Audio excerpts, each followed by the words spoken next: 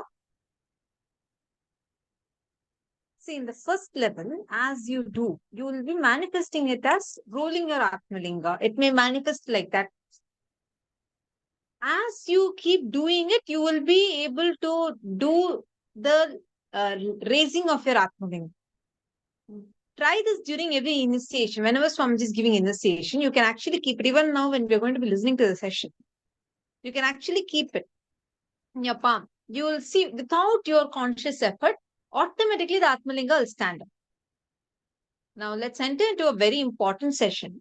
This session is a very, very, very important one for today's day. The session where we are going to learn and understand about how to diagnose your gender. Let's intensely listen to this revelation now from Swamiji.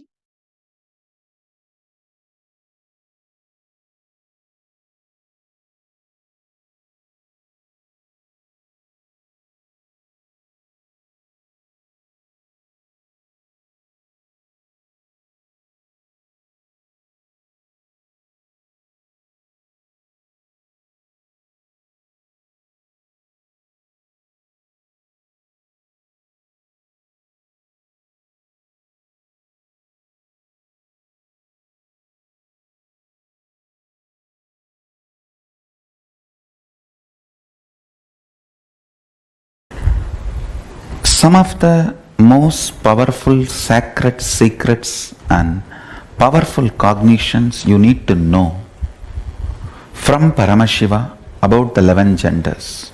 1. Gender is the totality of your identification with physical body, psychological layer, physiological existence, and your will about you. Listen. Your physical existence, your physiological existence, your psychological existence, and your identification, aham, will. In all 4 levels, how you feel, the totality of all these 4 put together is your gender. And unfortunately, society does not have this elaborate true understanding because this knowledge was kept with elite. Society has only the very rough middle class mentality, mediocre understanding of 2 gender. And now they are coming up slowly only to the level of 3rd gender. But actually 11 genders exist. The various permutation combinations of your gender identification in the physical level, physiological level, psychological level, and will, aham, the individual conscious level. So understand, when Hinduism, Vedas and Agamas asks you to be a celibate till the age of 21, the purpose is for you to realize in physical level what is the gender with which you feel comfortable. In psychological level, what is the gender with which you are comfortable. In physiological level, what is the gender identity with which you are comfortable. And your conscious, self-conscious level, what is the gender with which you are comfortable. Exploring it. Understand, one of the biggest problem is till 21, if you allow somebody to explore you, or if you explore somebody, you collapse into the wrong identification due to powerless cognitions, and you build a wrong gender identity. Understand?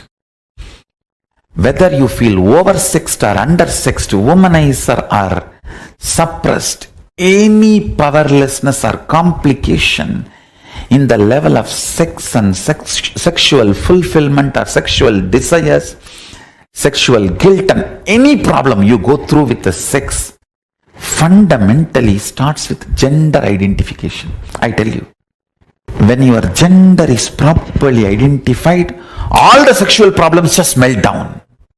3,000 problems sexologists have created can just melt down if you just diagnose your gender. That's all, nothing else. Please understand, multiple disorders related to eating can be cured completely. Multiple disorders related to drug addictions can be cured completely just by gender identification. Do not, first thing, just say no to society and society labeling you in any gender. If you are below 21, decide not to allow anybody to physically explore you and never explore another physical body. Wait. Understand, gender identity is like a mercury. It cannot be kept even in golden pot. It can be only kept in stone vessel. Only after 21, your system becomes a stone vessel. If you are below 21, decide no question of exploring another body or letting another body to explore you. And if you are already above 21 and you feel you have allowed people to explore you or you explored other bodies, don't fall into guilt, but sit and go through every incident and go for completing it. I am telling you, you need to cognize your will, the aham,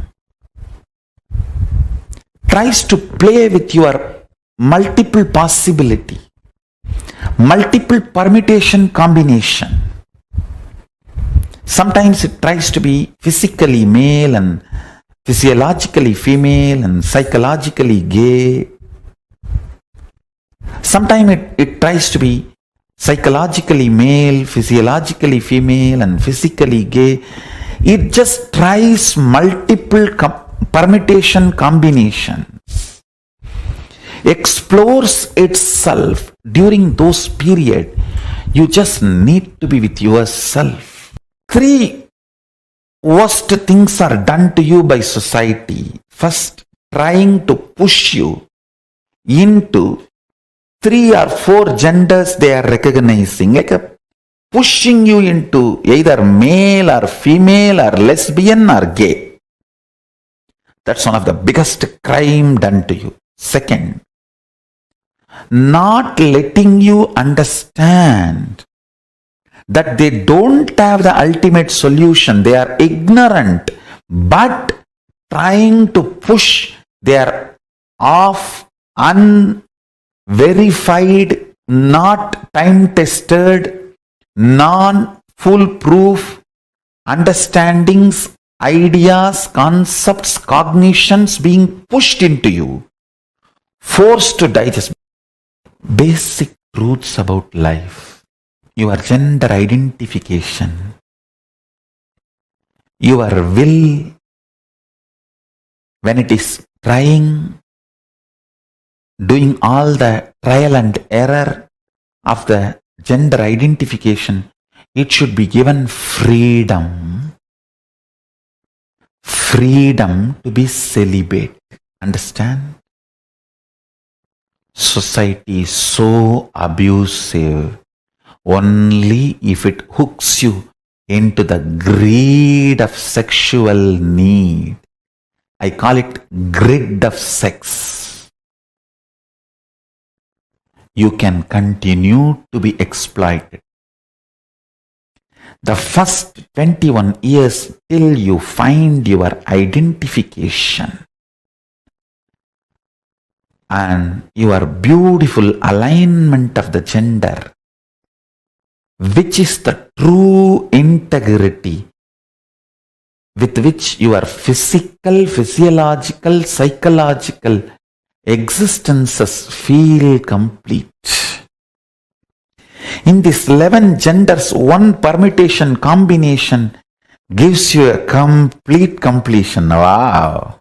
The heaven experience in your body.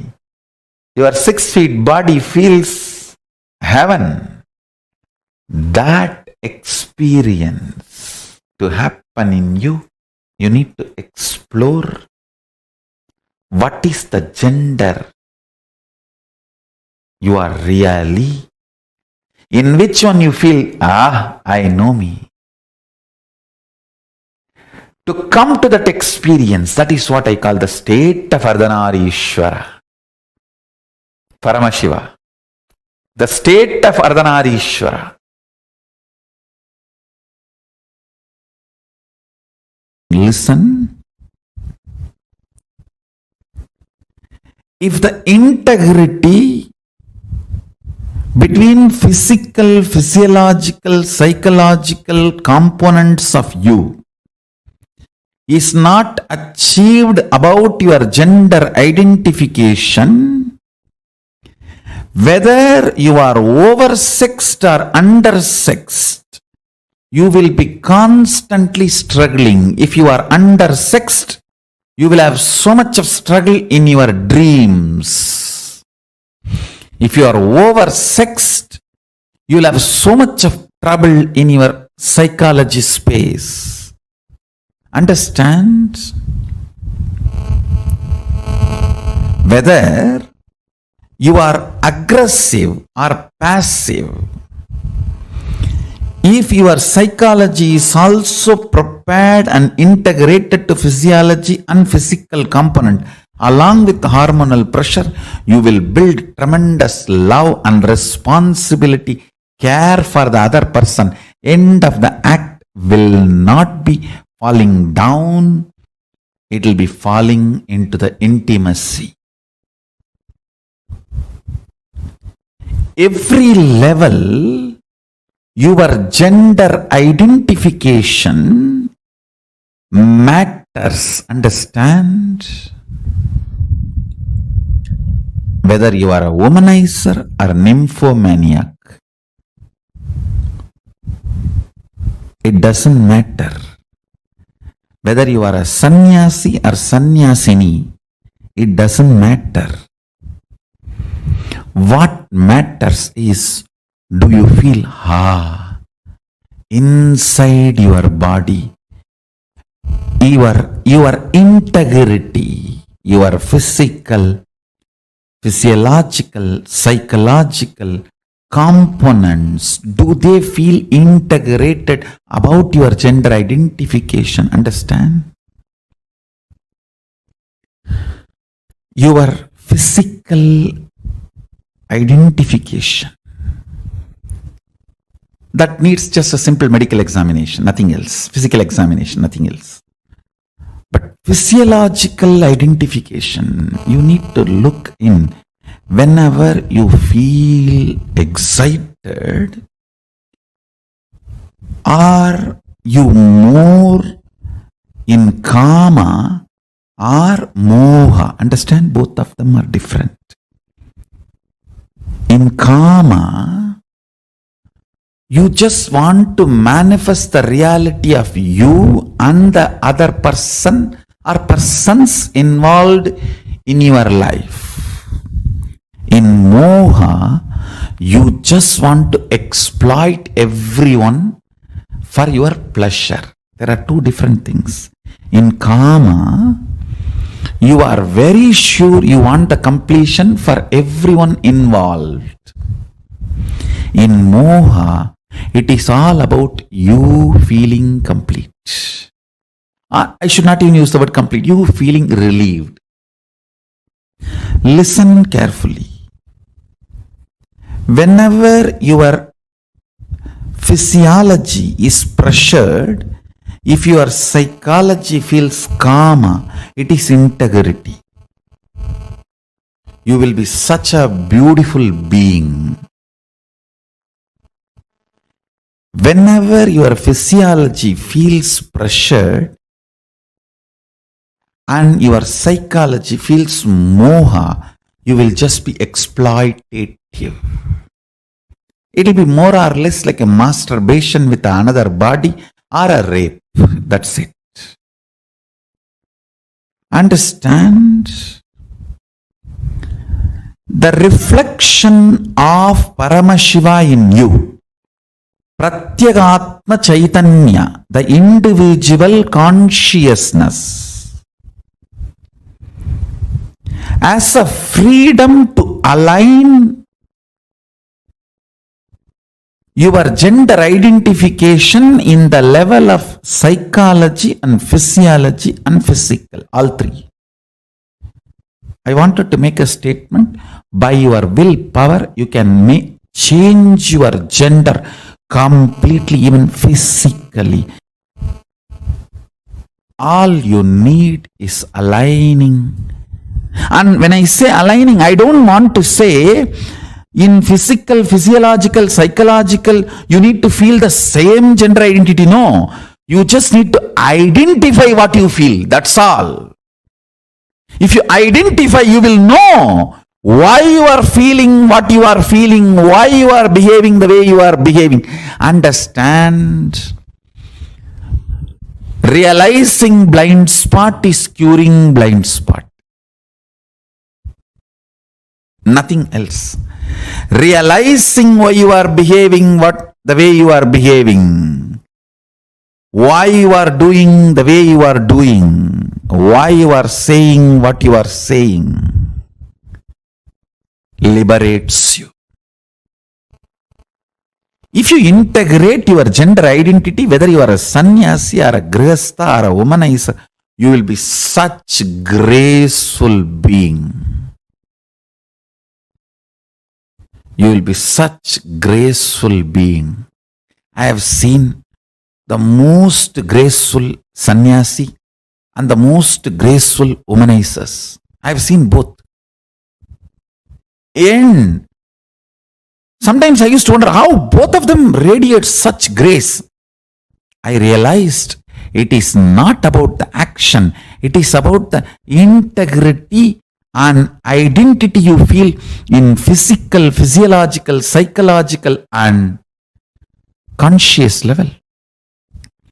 Most graceful celibate I have seen is Yogi Ram Surat Kumar. He is absolute brahmachari, but such grace. And the most graceful grihastha I have seen, Raghupati Yogi. He had 14 kids, but his grace is, I will say, equivalent to Ram Surat Kumar.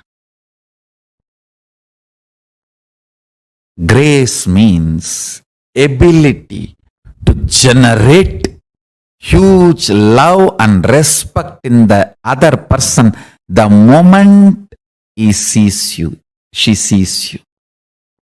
Just by sight, if you are able to instigate, invoke tremendous love and respect, that is called grace. Beautifully, Valmiki describes when Sita entered the court, the whole court stood up, including Janaka. Understand? Janaka is father. He says the grace she was carrying was such, all the rishis, munis, and the people who came for Swayamvaram, who were supposed to get married to her, or who came with a lust to marry her, all of them forgot their identity for a few seconds and just stood up.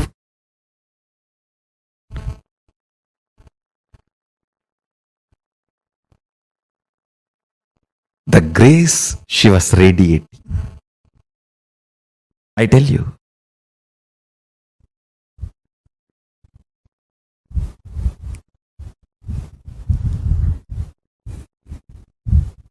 I wanted to get into the details. All the mood swing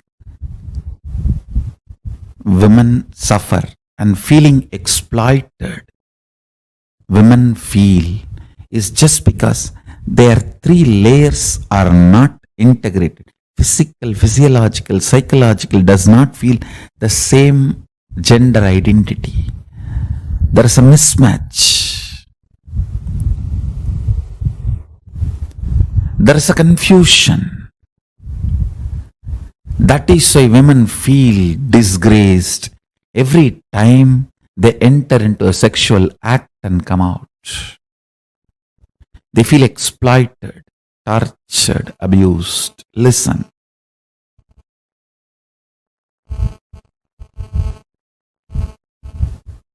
All you need is aligning. And when I say aligning, I don't want to say in physical, physiological, psychological, you need to feel the same gender identity. No. You just need to identify what you feel. That's all. If you identify, you will know why you are feeling what you are feeling, why you are behaving the way you are behaving. Understand? Realizing blind spot is curing blind spot. Nothing else. Realizing why you are behaving the way you are behaving, why you are doing the way you are doing, why you are saying what you are saying, liberates you.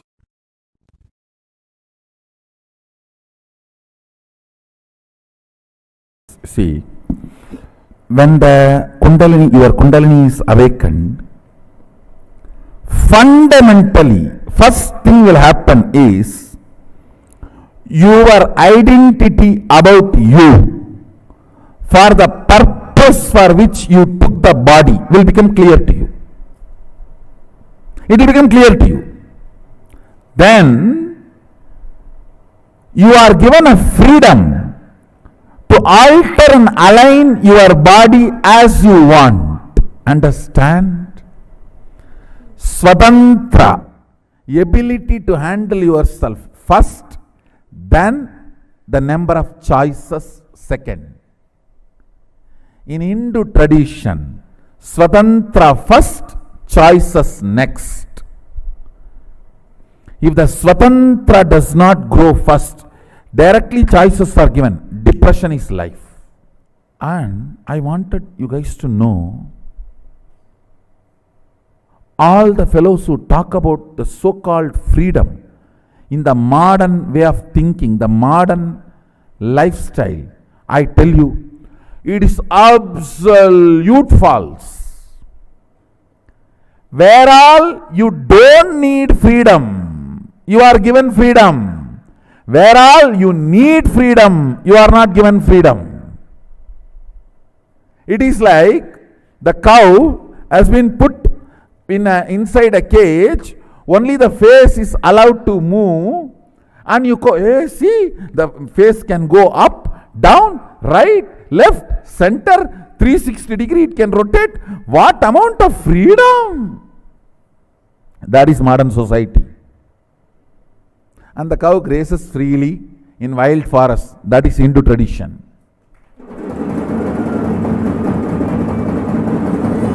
And that cow is given the intelligence what to eat and what not to eat, and even if it eats poison, it will not get into its system. Please understand,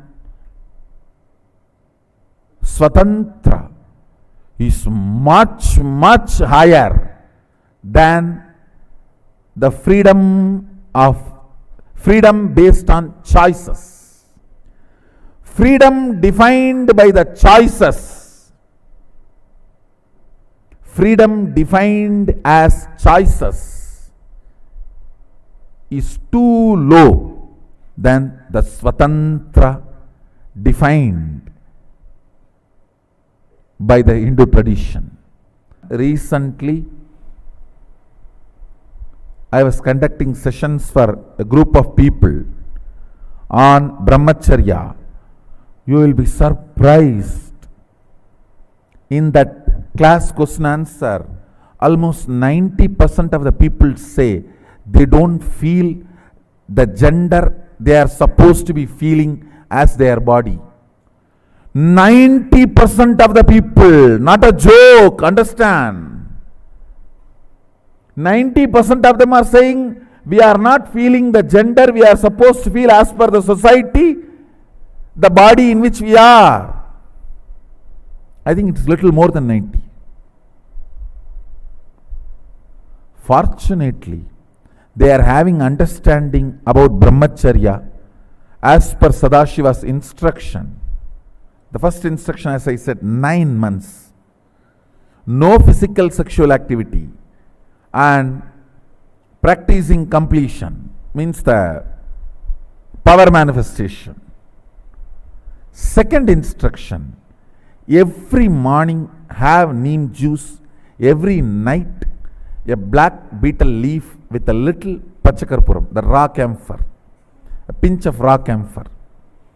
These two herb, if it can be programmed by the master and given, that is great. Even if that is not possible, offer it to Sadashiva's deity or Sadashiva Mandala and take. These two instruction can do so much of healing, I tell you. All the toxins gets accumulated in your system because of sexual abusal. Pornography means sexual abusal done to you by you, sexual abusal done to you by others. Both accumulates toxins in your system that can be cleansed. The detoxification can happen by these two. Morning neem juice, night black betel leaf with a pinch of camphor. This can detoxify your body and reveal your original gender to you. Understand? This is what the story, Meenakshi's story says. When she saw Sadashiva, the third thus disappeared and she realized her original gender. She realized her original gender, her original identity. Till we get that, we will not know who we are. When she had the darshan of Sadashiva, the third breast disappeared and she realized her original gender. Understand? These two instructions can bring tremendous healing and realization of your original gender. Can happen in you. That can solve almost 90% of your problems.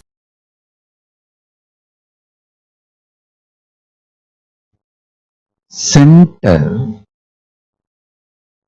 your gender identity on consciousness rather than your body or mind, then you will understand the science of engaging with life and relationships without getting into sexual act. The science of entering into relationship with the whole universe without engaging physical or sexual act is pure power manifestation. Listen. Listen. I'll repeat.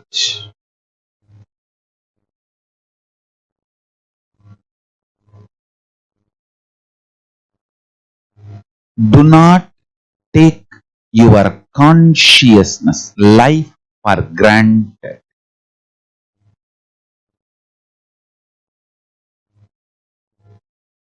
Center your consciousness on Paramashiva. Center even your gender identity. Understand, the science I am teaching you now is the most powerful, beautiful power manifestation science. Center even your gender identity on consciousness instead of your body. Listen, when you look in,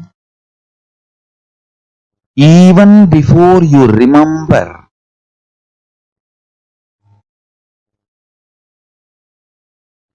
your gender as a male or female, center your core existence on your consciousness. Remember your consciousness, your pure consciousness. On that understanding, cognition, your pure consciousness. If you build your existence, understand, the more and more you remember your consciousness, more and more you engage yourself with the understanding your consciousness, more and more the nectar based chemicals and hormones will happen in your system. Listen.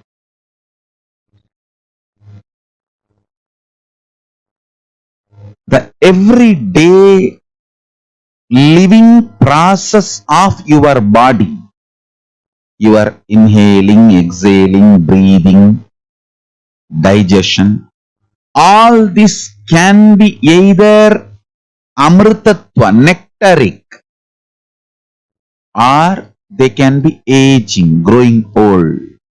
Listen carefully.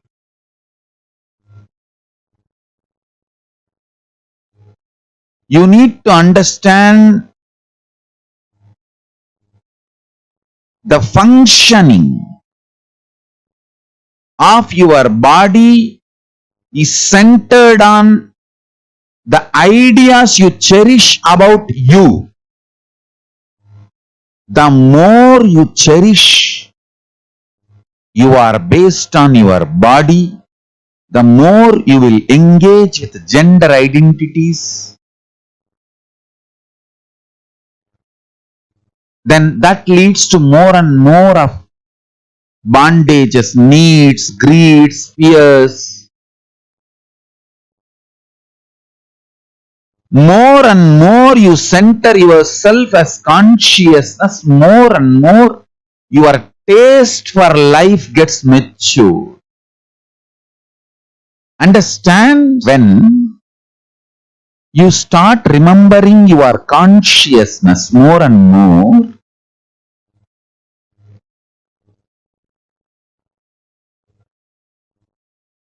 your identity will not be based on gender.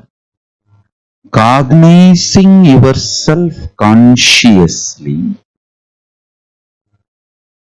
from that cognition, your consciousness, when you approach your physiology, it engages itself in the space of Paramashiva, means immortality, nectar, amritatva, all the life processes like a breathing, inhaling, exhaling, eating, digestion, all engagement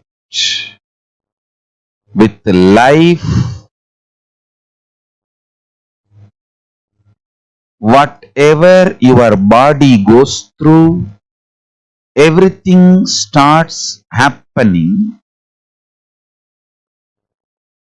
towards immortality, being filled with amrita, nectar. Understand? When you remember your consciousness, even your gender identity is built such a way you do not seek to engage with a sexual relationship with every being you see or everything you see. Please understand, gender identity built based on consciousness knows how to engage with every person and everything without sexual relationship, sexual activity, but able to engage. That is what I call power manifestation. Listen.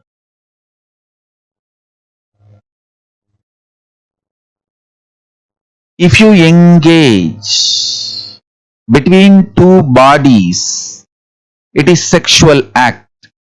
Even you possessing a gold jewelry, a gold, is a sexual act. A matter working with matter always is sexual act.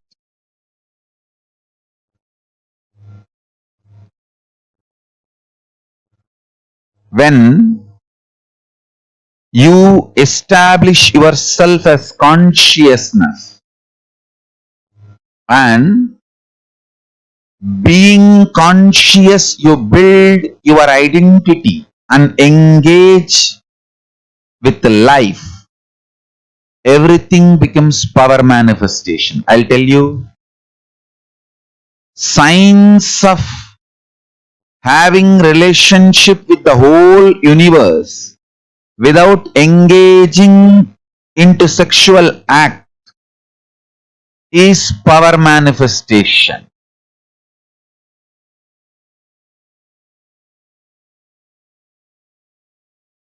All life negative attitudes and aptitudes and tendencies, powerful conclusions, cognitions are the parasites sitting inside your biomemory. Let me repeat.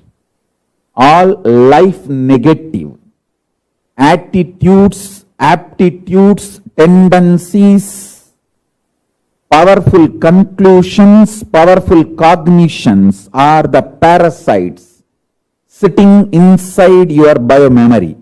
The parasites inside your biomemory triggers them.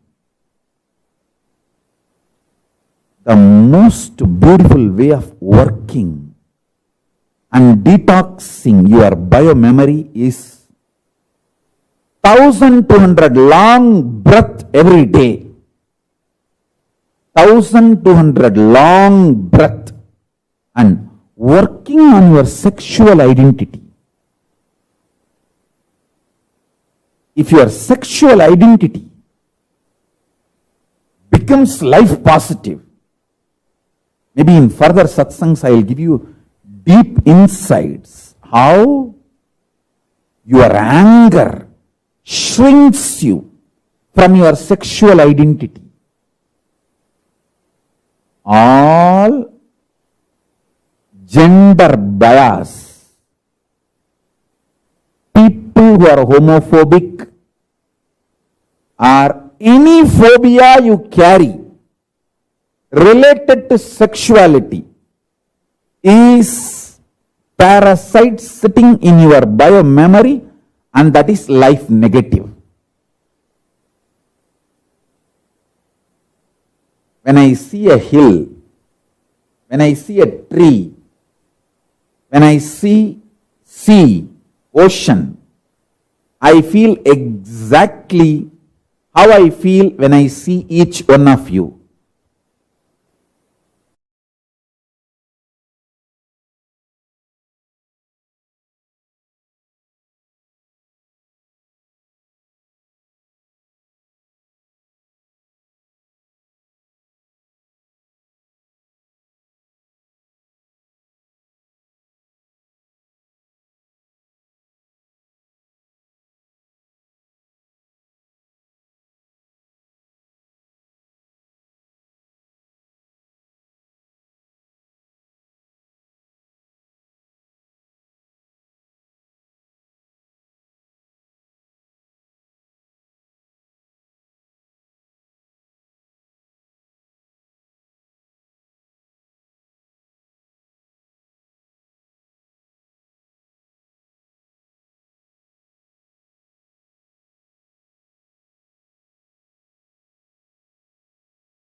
Making man as just a consumer. By brainwashing him, he is just a body. And the truth, reality that he is a consciousness is being taken away from him. I tell you, when the truth, your consciousness is taken away from you, bull is reduced to bullock. You are castrated to be consumer, just a consumer. Your education castrates you just to be a clerk.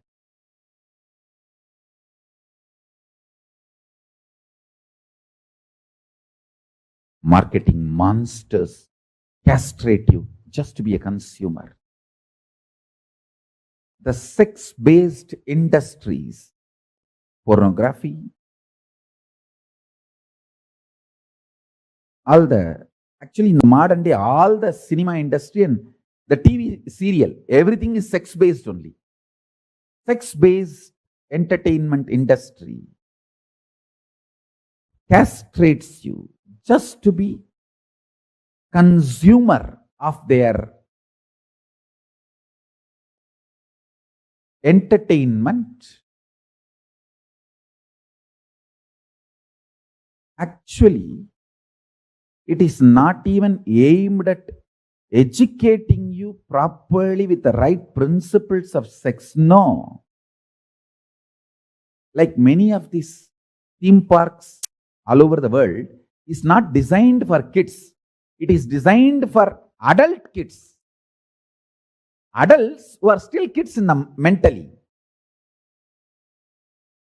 And many of the entertainment theme parks are not designed for kids. They are designed for the adults who are still mentally enjoying their childhood or mentally kids.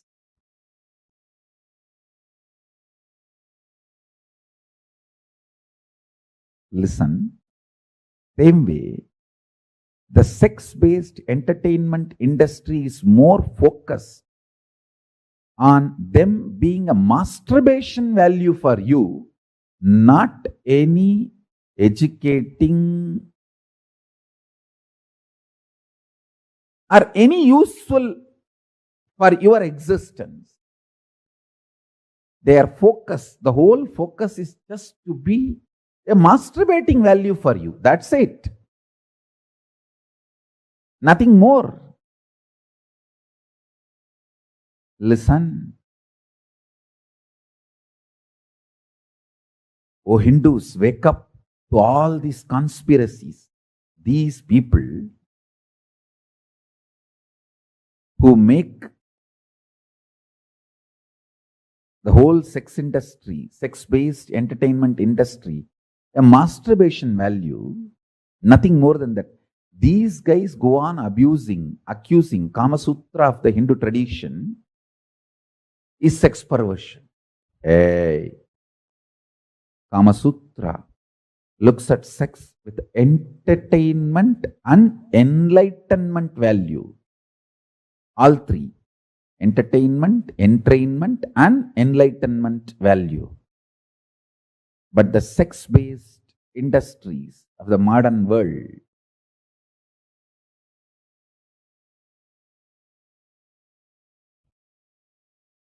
pornography, the whole movie industry, and the TV serial, all of them,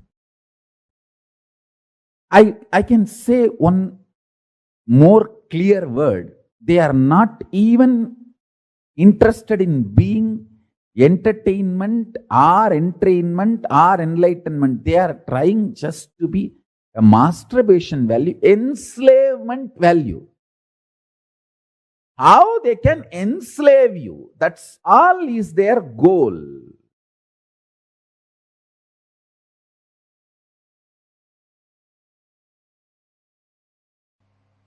Men always think lust is the biggest suffering. Even a womanizer knows lust is the biggest suffering.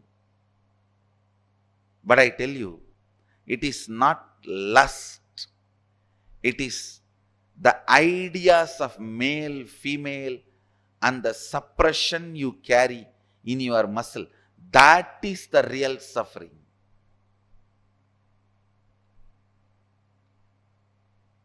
Even the idea, if you are a male, you have to conquer.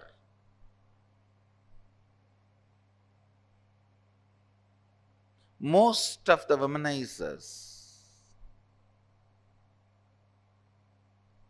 not even have so many women in their life for pleasure, because after some time they realize the pleasure does not get generated by constantly changing the external partners. Every womanizer realizes, but it is like a conquering. That stupid idea, if you are a male, you have to conquer, goes on torturing you, goes on punishing you,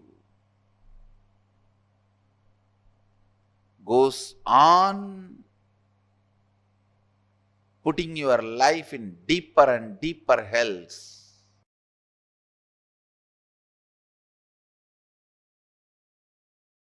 All Vedagamic truths leads you to absolute peace and powerfulness.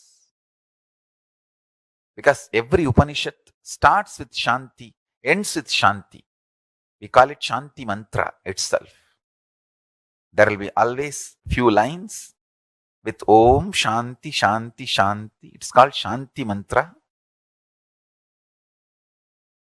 There are around 60 Shanti mantras throughout all the 4 Vedas, used in multiple places.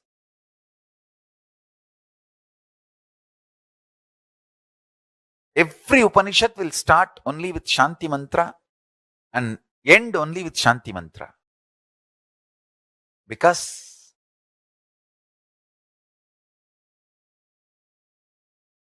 the pure peace-based powerfulness-based peace is a breeding ground for Paramashiva to manifest.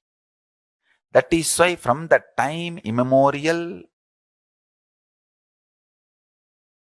our masters always went to forest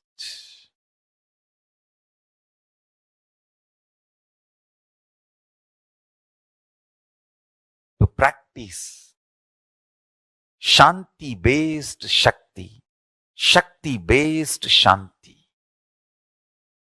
There are 4 basic fundamental animalistic patterns: hunger, anger, extreme violence-based sex, sex-based violence.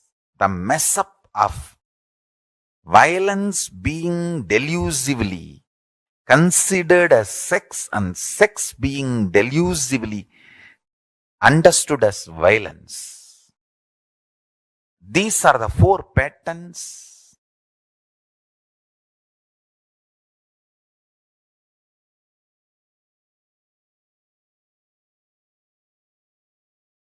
animalistic.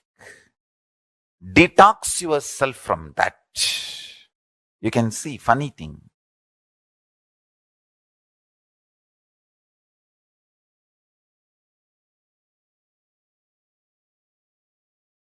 Violently raping is considered as sex, and the fighting seems to be more like a sexual activity. That is why the porn addicts enjoy this fight-based sex, sex-based violence, violence-based sex. One misconstrued as other and deluded into other is animalistic patterns.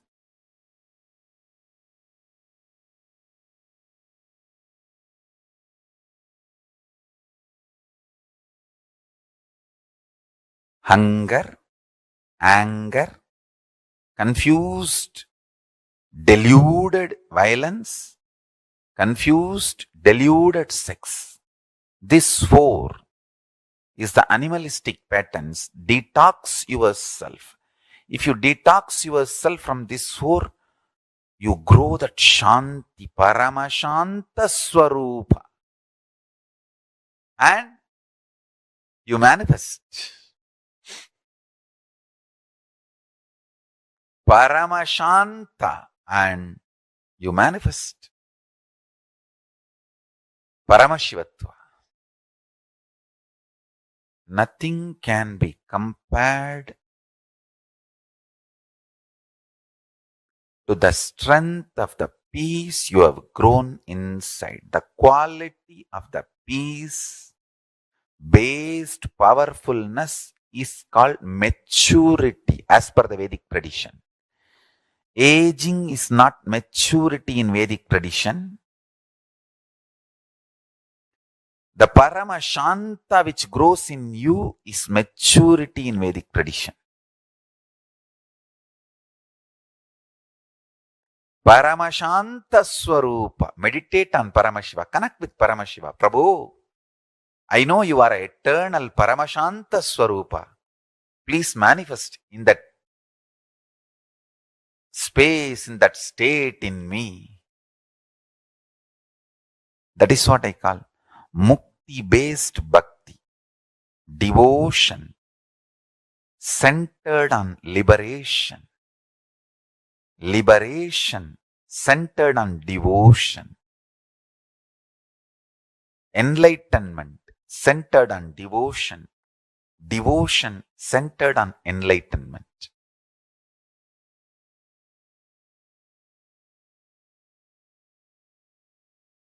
One important thing you need to understand. Why we disrespect body? First thing, we have the idea about beauty.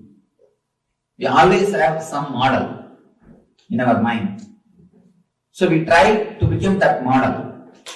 When you have somebody as a model, you don't have a deep respect or love for your body. You don't feel comfortable with your body as long as you have some model. You try to become that model.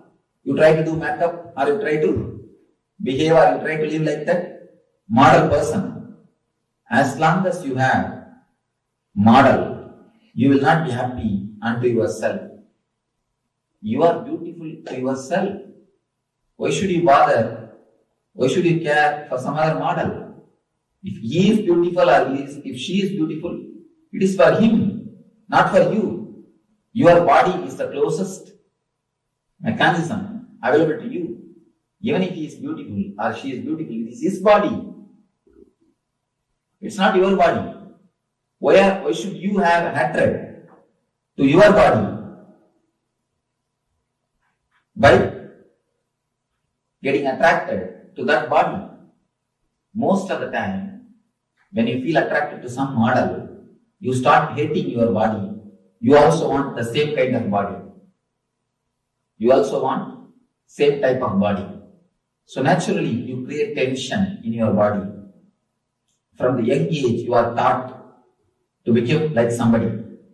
You are given so many fantasies, so many ideas. You should look like this person, you should look like that person. This is the idea of beauty, that is the idea of beauty. The ideas about beauty enters into your mind and you start disrespecting your body.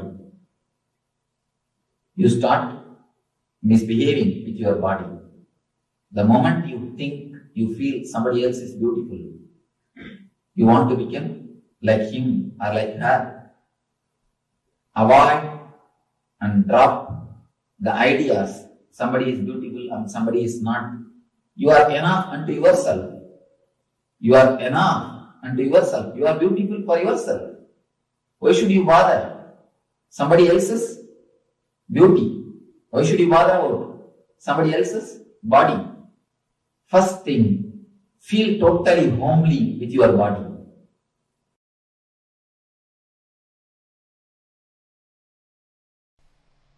Sadashiva explains about beauty in Agama.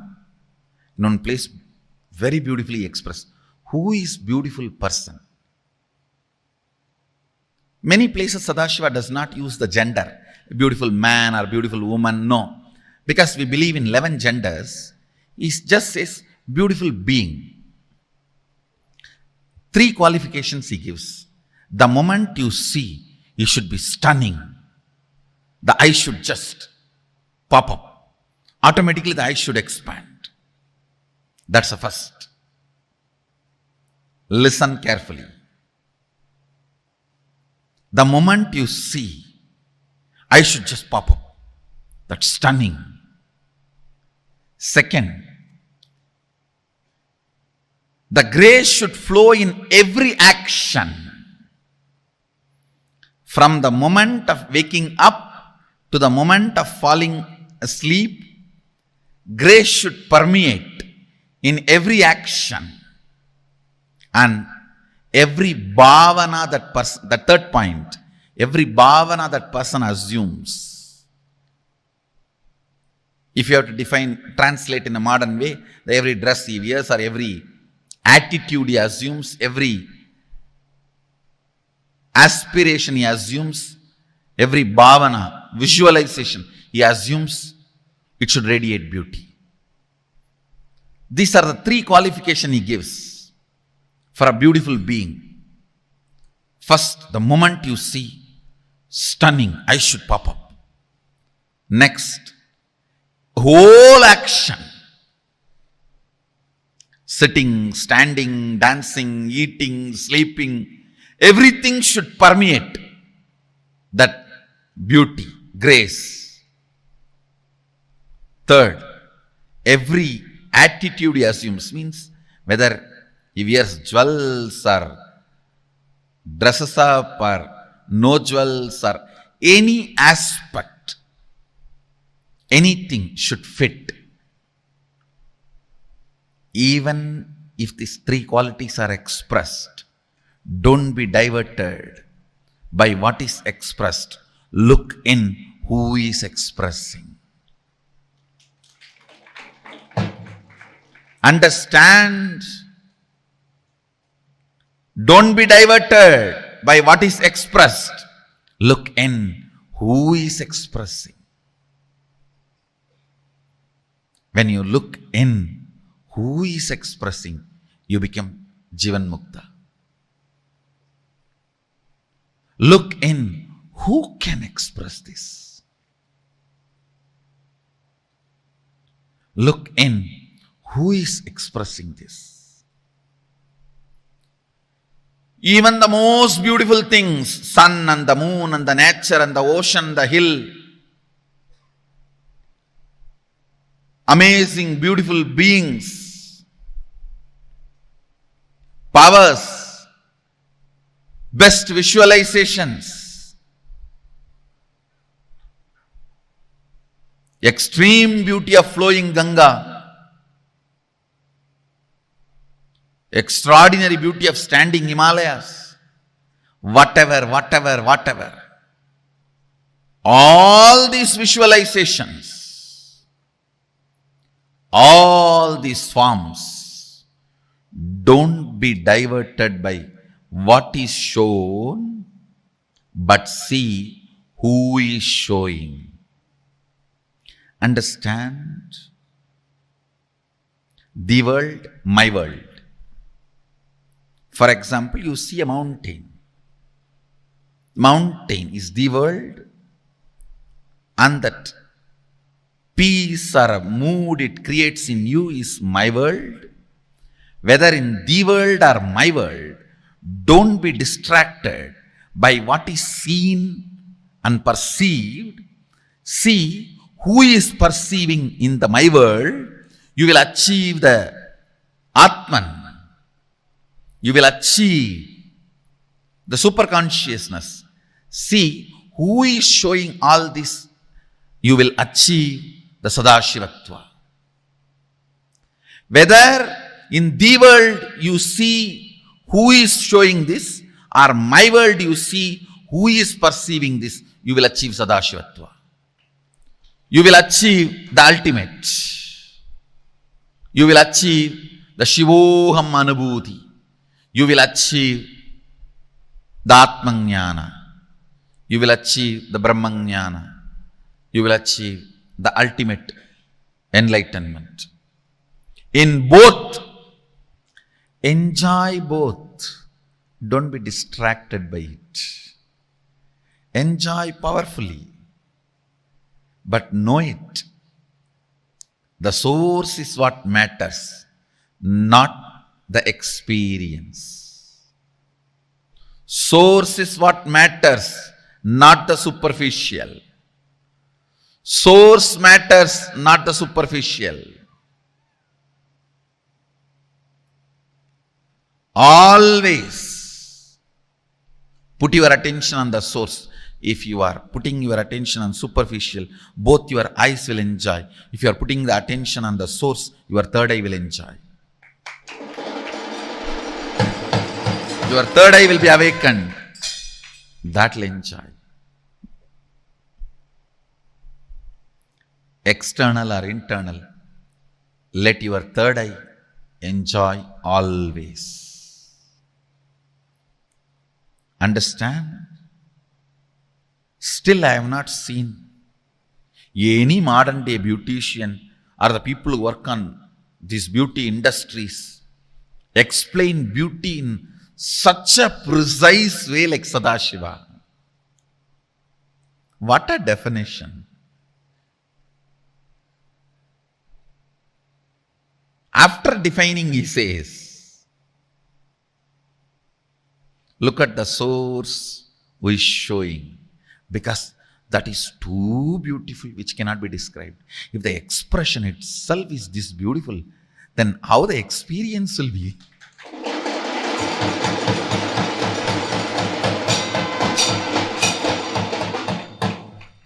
If the statement can be so poetic, how the state will be poetry? What kind of a poetry the state will be? If the statement can be so poetry, such poetry, how poetic the state will be? Or if the statement can be so poetic, at what level of poetry will be the state? So let all the glory, visualization, beauty you see in the world or my world remind you to the source. Remind you to the source. Remind you to the source. Viddhi netam yatitam upasate. Viddhi netam yatitam upasate. Listen. Listen. Yachakshusha napashyati ena chakshumshi pashyati means not which is seen by the eye, but because of which the eye, the organ of sight, is able to see and perceive the seen. That is reality. Understand? Not which is seen by the eyes, but by which the eyes are able to see and perceive. Not which is seen by the eyes, but because of which the eyes are able to see and perceive. Listen, this has to get drilled into you. Not by which is seen by the eyes, but because of which the eyes are able to see and perceive. That which is seen by the eye, understand? That which is seen by the eye, not because of that, but because of which the eyes are able to see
Nithyananda, Swamiji has given one of the most important revelations for all of us in this session.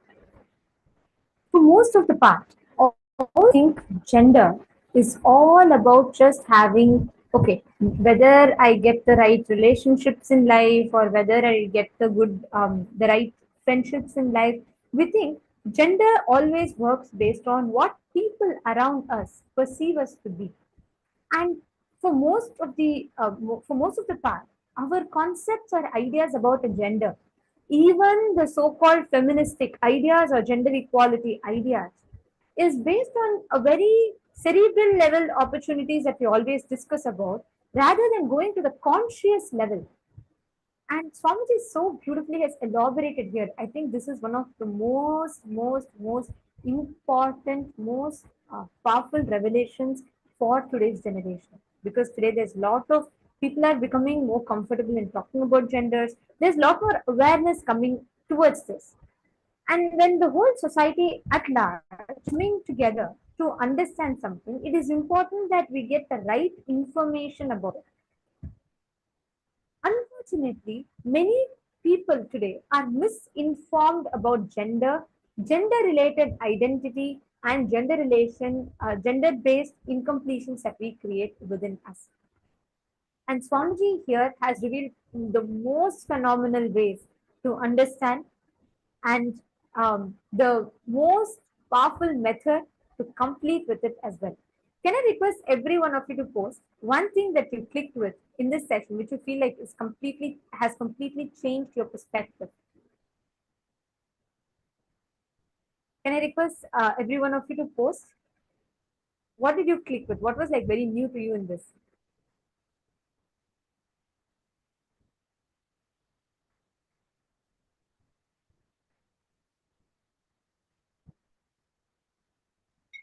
Actually, most of the times we all see today the kids, even before they become physically mature, even before they understand they process what happens in their body biologically, they're already pushed due to the pressure in the society.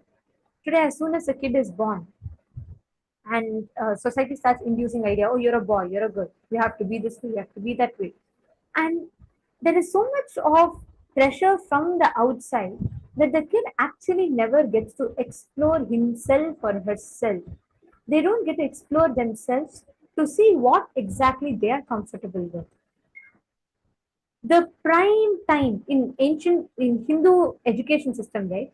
From the age of 7 till the age of 16, the kids are in Gurukul. Till the age of 21, they actually don't get into much relationships or anything like that. They do have engagements or decisions that are made like in childhood itself, but they do not get into physical relationships before the age of 21. That's why you would never see any young mother as a young girl becoming a mother in ancient Hindu traditions. I'm not talking about the post invasion and post colonial eras. That's not what I'm talking about. But I'm talking about the time 2000 years ago when the Hindu civilization flourished, when it was at its zenith. Because the child, when all of us, right, when we are going through the physical puberty, it is not just physical changes that happens in the body, but your consciousness, your taste, your ideas about you, what you think about you, what you understand about you, everything changes completely. Biologically, physically, what you experience as you changes a lot. Which is why even you are not clear about yourself in that time period. Suddenly you think you look beautiful. One more day you think you don't really like it, or another time you'll feel attracted to someone who's your same gender. Another time you'll feel attracted to someone who's your opposite gender.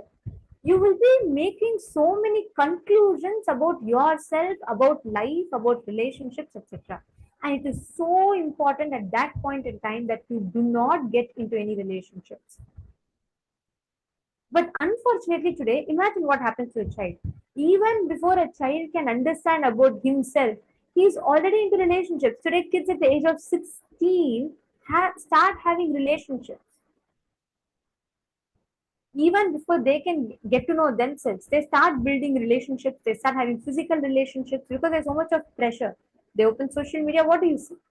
When you go to social media, what do you see? You see all these kind of things which gives you so much of peer pressure, negative peer pressure. But it is extremely important that we work on our ideas of gender, what we understand as gender, and it's very important that we complete with them. It's important that we understand what gender are we comfortable with in physical, physiological, psychological, and in the conscious levels. And to understand this, first, let us all spend some time in going back to the earliest incident. Because gender is the totality of your identification with your physical body, physiological layer, physiological existence, and your will about you. Your body is physical body, your gender, sorry, is your physical body, psychological existence, physiological existence, and your will about you. Now, it is very important that you address the current issues. Now, whatever said and done, we've all grown up, we've all lived in this normal society. We are so trained to experience or think in the lines, think along the lines that society has taught us about gender. Is it not? Nothing can be done about it, unfortunately. Now, when you look in, even before you remember your gender as a male or female, center your core existence on consciousness. In Hinduism, the very concept of sex or sexuality was not at all a subject or a taboo topic. There was so much of free thinking and discussion on this, which is why Hindus were so progressive. We were not battling between one gender or the other. We had 11 genders. You all should know today, so many people talk about the Kama Sutra, which was given by Rishi Vatsyayana.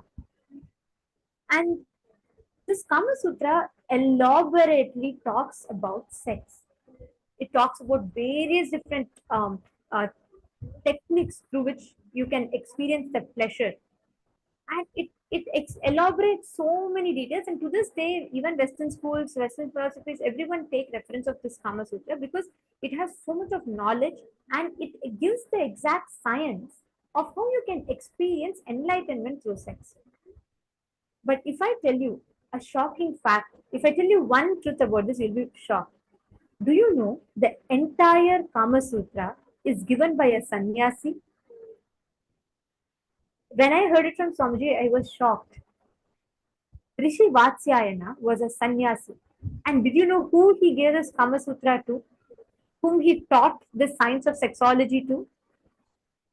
He taught his mother this. You would be shocked the kind of the details that it gets into, the depth of knowledge that it has. It was taught by a brahmachari who's never had sex. How is that possible? The story goes very beautifully. So Vatsyayana is a child saint. So in his childhood, he leaves his house and he goes for meditating. He goes in search of enlightenment, and he gets a guru. He gets initiated. He experiences enlightenment, and he comes back to the house, and he's enlightened now. And he tells his mother, I have experienced enlightenment. And the mother says, no, how I need to test you that you're really enlightened. And he says, all right, I'm willing to take the test. Then the mother tells, see, you're a sannyasi, means from childhood you've been a monk, you've never had relationship. So a subject that you will not have any idea about logically is about sex, about physical relationships. So can you tell me about that? Because enlightenment means what? You'll have knowledge about everything. Then, in answer to her question, Rishi Vatsyayana gives the whole Kama Sutra. In Hinduism, it was such an open framework. Every single aspect of our life was used for enlightenment. And today, this whole Kama Sutra is the base for relationships for many people.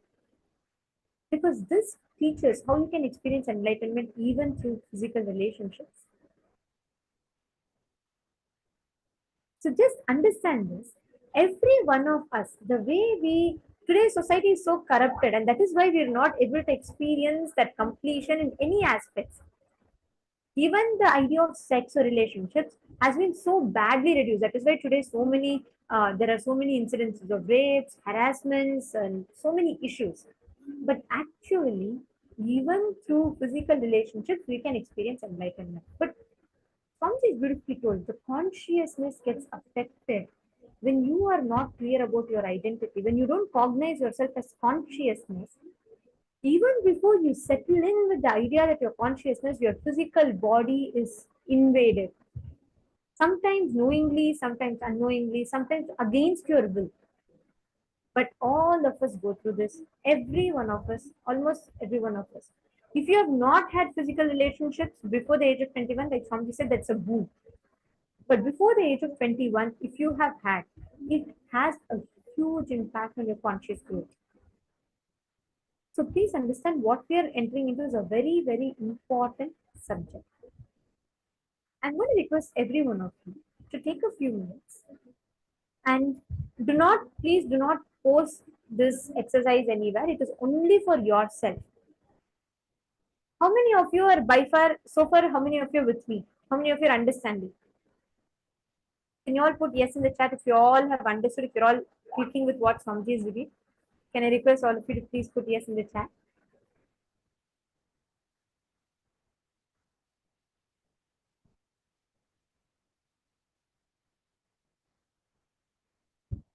Okay, thank you, Ma Maria, Maruna, and Ma Vani, Ma Purushananda, Ma Susan, Ma Kokila Devi, Ma Vamadeva, Ma Prematavasi, okay, Ma Nitya Naresha.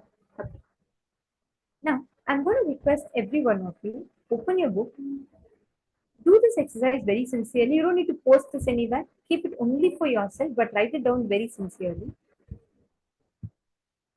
Pen down all the wrong ideas you gathered about the gender identification from the society.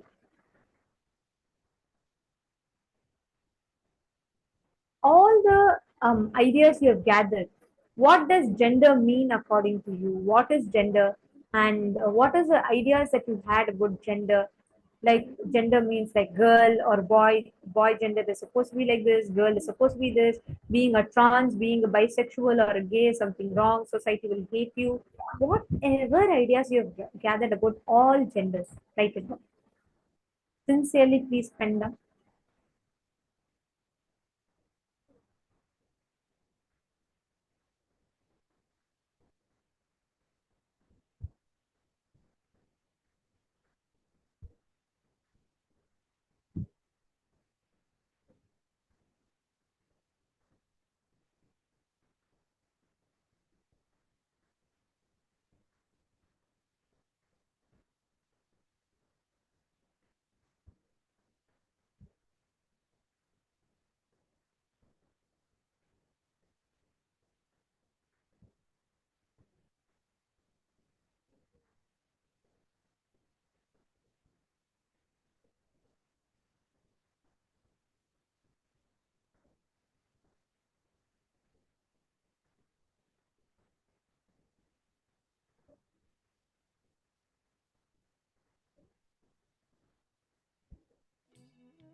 Please relax. Hope all of you have written down.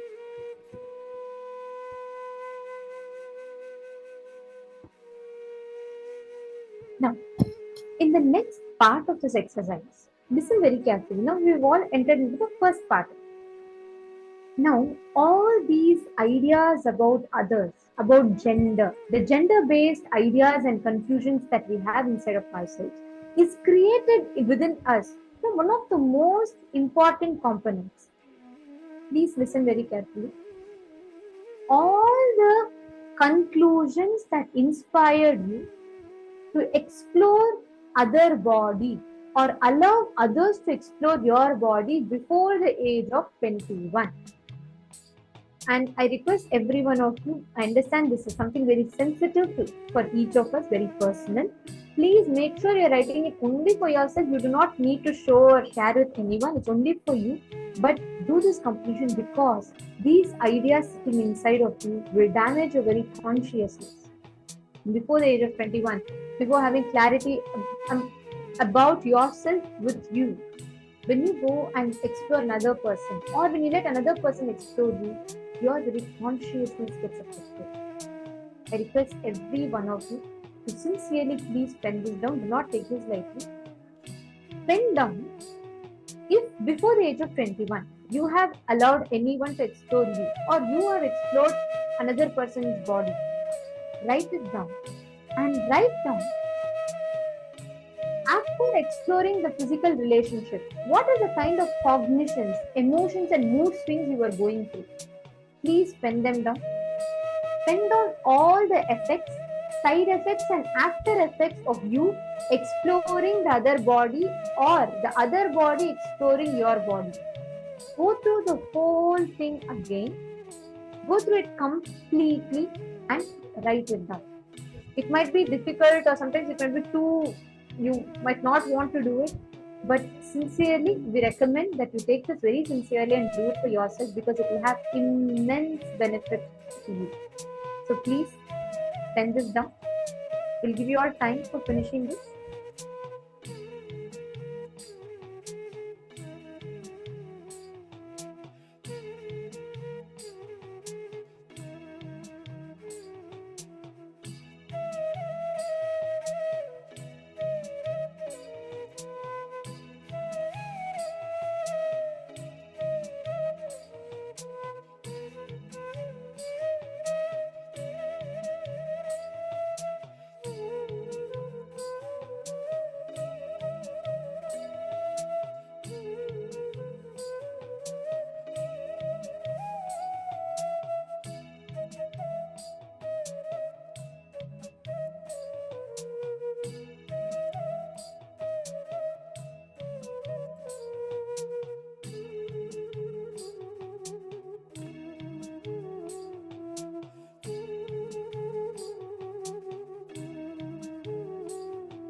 we are going to be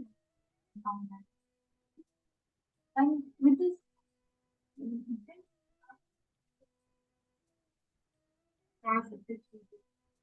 I will just with intense completion with ourselves, with our being.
Yes, I'm completing for the technical glitch. My audio was not proper. So now we are going to be entering into the power manifestation with the same space of completion which all of us have. All of us just did intense completion with ourselves, our being, and our body, right? So in the same space of completion, we are going to be entering into the power manifestation. And actually, you'll see that now that all of us have completed with ourselves, now that you have that space of completion with yourself, you sat with yourself and you have looked inside and you connected to yourself, you'll see that just by doing this process, now you'll be able to manifest powers much more easily because you are having that space of completion with yourself and you're having that connection with yourself. Because if you see, like most of the day, throughout the day, you're either busy in something or the other, and not even once do we sit and actually connect to ourselves, look inside and just sit with ourselves. But now in this completion process, you have done that also. And you'll see that just in the same space, just by holding the same space, you'll very easily be able to manifest powers. And in this round of power manifestation, we are going to be doing the power of remote vision, where you would be connecting to your partner and asking them to hold any object for you.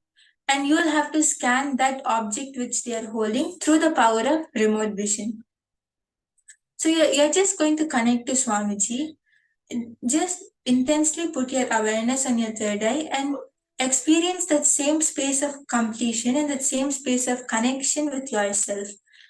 Forget about everything else which is happening around you, and you should unclutch and drop all the other thoughts. Just have the Mahavakya in your inner space and intensely feel that oneness with Swamiji. Just feel that you and Swamiji and your partner, all of you are one and the same.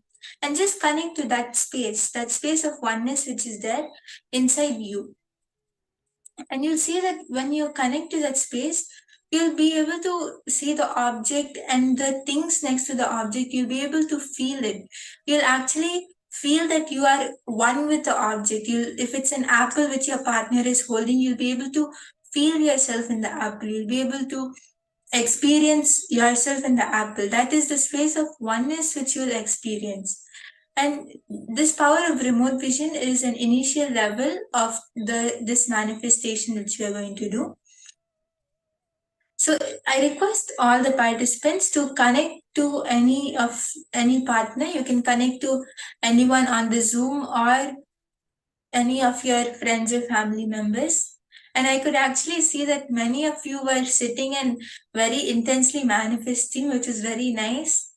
Ma Jnana Pradayini, Ma Eva Anderson, Ma Sharmini, Ma Irene, all of you were, and many more of you were intensely manifesting.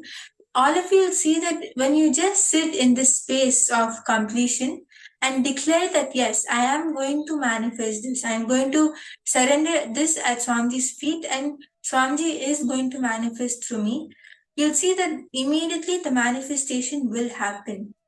So I request everyone to connect to a partner. And once you're ready, you can post yes on the chat.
Yes, Suma Isdik has posted yes. I request all the other participants also, once you're ready, you can post yes in the chat. And if you are going to be manifesting with any of your friends or family members, I request all of you to get the consent from them before manifesting with them. Even if you talk to them and they keep an object, you should specifically ask them that I'm going to be manifesting the power of remote vision. I'm requesting for your consent. Can I please manifest this? Swamiji says that it's very important for us to get the consent of another person, because only when they give a yes from their side, only when they are ready for it, Swamiji can flow through them. So you'll be able to manifest it for them only with their consent. So I request all the participants, if you're connecting to someone outside the Zoom, or even if it is in the Zoom, request for their consent before we start the power manifestation. So I could see many of you were intensely manifesting. Who is excited? Sorry, I could see many of you were intensely doing the completion process. And as all of us know, when we do any completion or when we do such a powerful process like this, powers just manifest. So who is excited to manifest this power? I am excited because this is a very simple power and it will easily happen because of the completion process which everyone did. So if you are excited, you can wave your hands.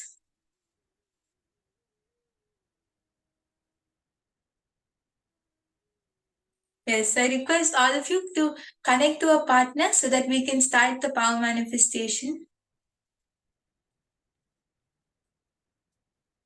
And if you have the aushadha, the kumkum or the chandan and turmeric with you, you can even apply that in Kamp. It will really help you to manifest powers.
Paramashivoham Om Nithyananda Paramashivoham Om Nithyananda Paramashivoham Om Nithyananda Paramashivoham Om Nithyananda Paramashivoham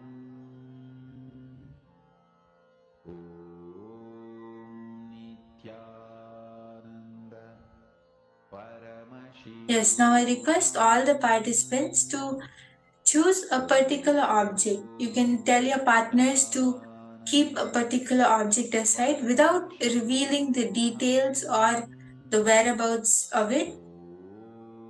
It can be any object which they have.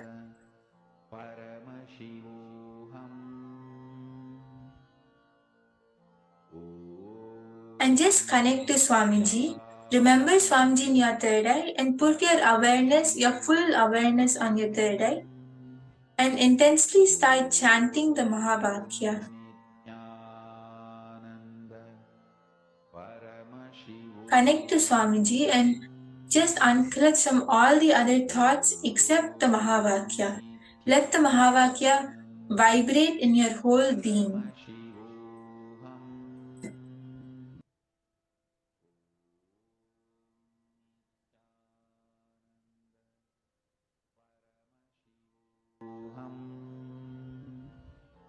Om Nithyananda Paramashivoham